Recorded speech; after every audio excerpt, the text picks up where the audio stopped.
How y'all doing? Honored to get the first one here. I guess Clayton, Missouri seemed to attack you guys on the edge pretty frequently in that game. Vanderbilt's probably going to do the same thing. What's the message to this group, and how do you guys go about game planning for knowing that what they're going to try to do to get on the sidelines and attack? Yep. We've had multiple meetings with our guys about just trying to make sure we understand team defense, and when teams are trying to attack us a certain way, we have to be able to adjust it within the game, and that's the main thing. You really don't know where people are going to attack you until the game's about over with, or halfway through it. You're like, okay, this is what they're trying to do right now, and you just got to do a great job of adjusting on the sideline and understanding that it definitely was a perimeter game, and we have to do a better job of adjusting that. Definitely wasn't proud of how we adjusted to the perimeter game and how they were able to get the ball on our edge of our defense. Coach, going off that question, it seems like the Missouri tried to run a lot of misdirection in their game plan, whether it mean, maybe some option or maybe the blocking scheme going one direction while the quarterback was rolling out the opposite direction. How difficult is it to really try and coach these guys up on trying to see through that, knowing that, it might not always work out in their favor? Yep. We was well aware of the misdirection that Missouri was going to try and do.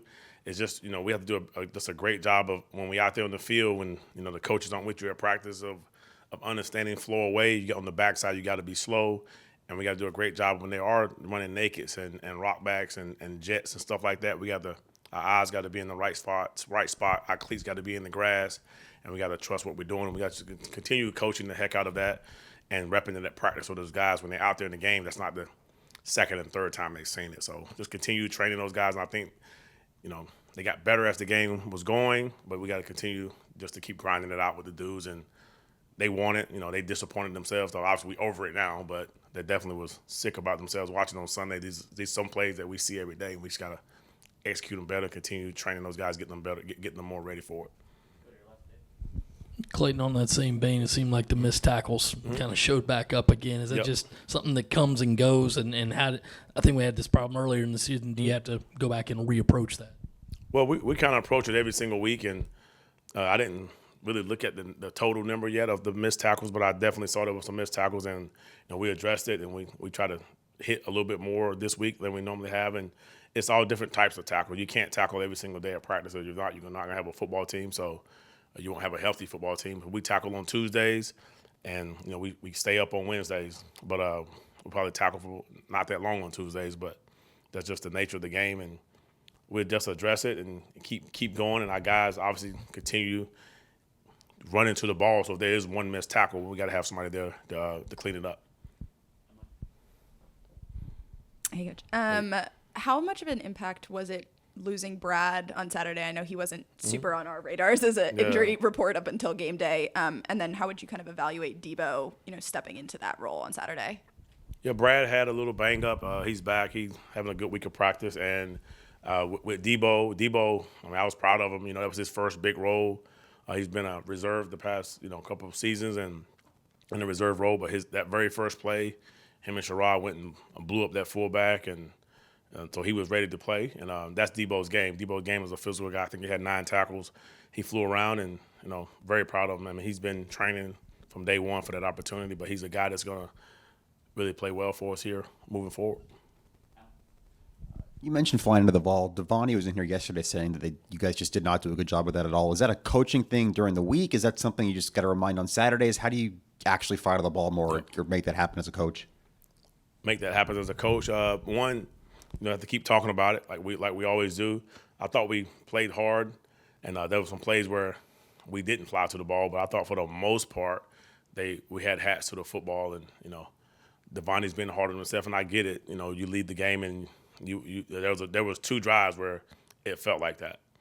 But for the most part, I thought they flew to the ball. But like I said, those 2 drives, and that's the 2 drives that we wanted back. The second and third drive of the game, I think we did run to the ball for the most part. But I think those 2 drives are really sticking out the most for most people. On those 2 drives, I guess from your perspective, what's it like when they're just kind of slowly moving the ball down the field? And I guess from a player's perspective, can it be easier for guys to maybe try to do a little too much, to want to make a play, to try to get off the field when things are going like they were?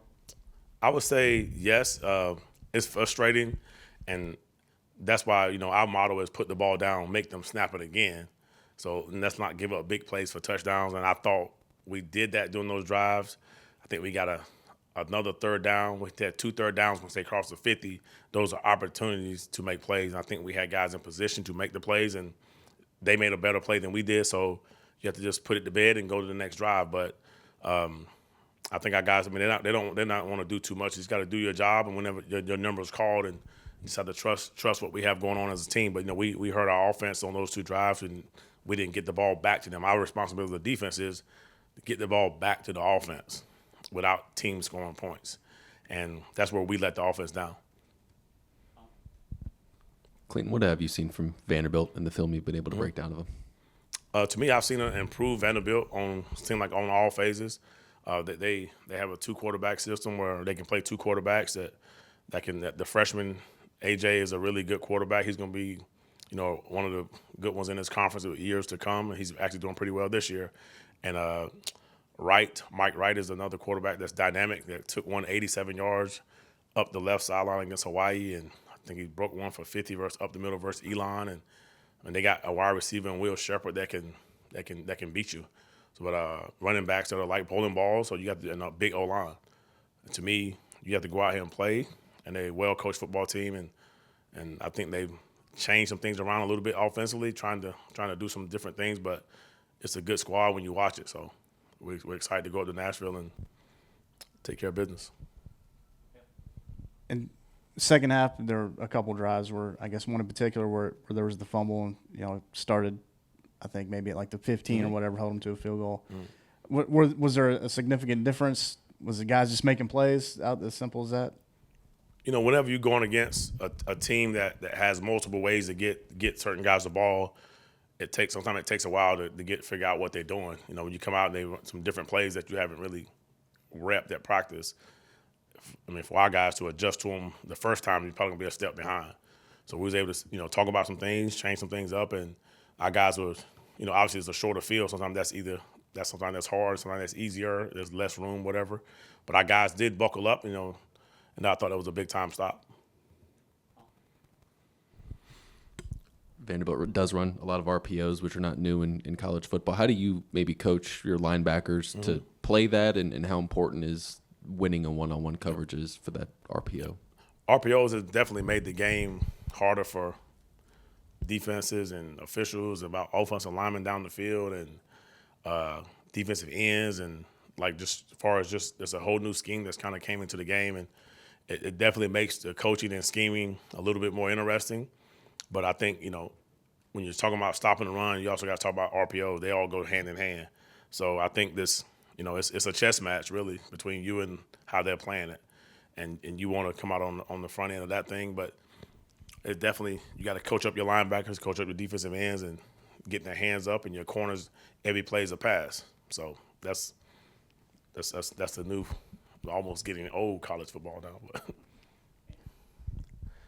Coach, Vanderbilt on offense they also run a lot of 2 tight end sets where both tight ends will be lined up on the same side of the line of scrimmage, and sometimes they'll even motion a guy behind them to where it's really overloaded on that one side. How do you go about trying to defend against that and maybe not having the guys key in too much, knowing that they could, of course, always just run the play to a different area of the field and use it as eye candy?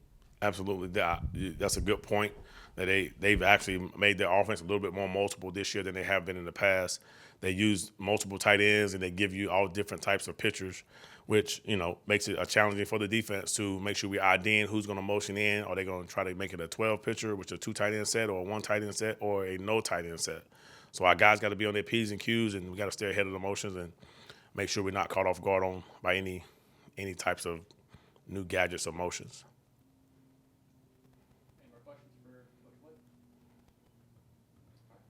Thank you. Thank you very much. Take care.